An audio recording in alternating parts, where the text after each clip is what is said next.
Kalpasan na ipablaak tinagan ni Dr. Erwin Parchazo at top 1 iti kalipas sa Physician's Licensure Examination nagduduma pamadayaw ken pamigbig tinaypay ken kuana. Iti Baguio City na angay ti Thanksgiving ken pamadayaw wenno panang bigbig iti baligi ti doktor. Imbinglay namat ti balakad na kadagiti agtartarigagay nga agbalin a doktor. Ada report ni Christine Bornolia sa Baway. April 8, 2026, idi impablaak ti Professional Regulation Commission wenno PRC ti resulta dagiti nakapasa iti naisayangkat a March 2026 Physician's Licensure Examination. Maipalagip ang nakalanad kas name withheld ti umuna a pwesto iti listaan dagiti top notcher.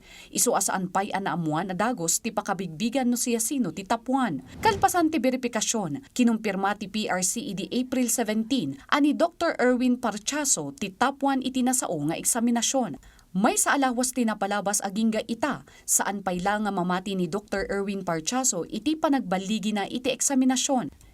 Iti naangay a Thanksgiving Mass ken pamadayaw kini Dr. Erwin, agyamyaman daytoy gaputa saan laeng daytoy ang nakapasa, no dikat nagtapay iti eksaminasyon. Actually hanggang ngayon speechless pa rin.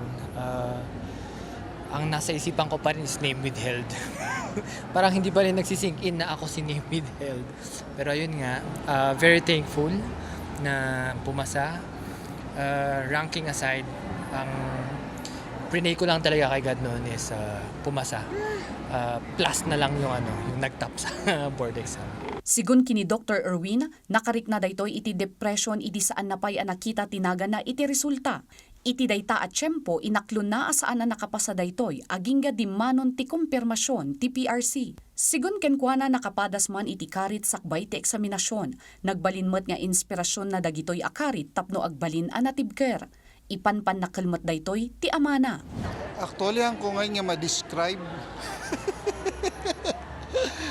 Ang ko nga ma-describe. Basta overwhelming ti happiness. I'm so grateful nga kasto tinagbanagan na jay panagururay na piman nga awan tinagan na jay listaan.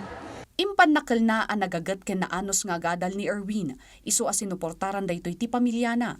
Mensahe ni Manong Joselito iti anak na.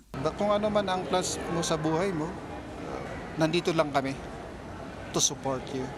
Mensahe mat ni Dr. Erwin kadagiti agtartarigagay nga agbalin a doktor. Para sa mga soon to be colleague ko, med students or any other people having a hard time sa studies nila, for me, I would advise repetition, consistency. You know? Ulit-ulitin nyo lang, basahin nyo lang yung isang topic. Pag hindi nyo naintindihan, ulitin nyo lang. Kung bumagsak kayo, kasi it's not the end of the world naman. Maybe God's plan is not hindi nyo pa oras, right? So maybe your path is a different one, but that path is still valid naman. Christine Bornolia sa Baway para iti Pambansang TV iti Baro a Pilipinas.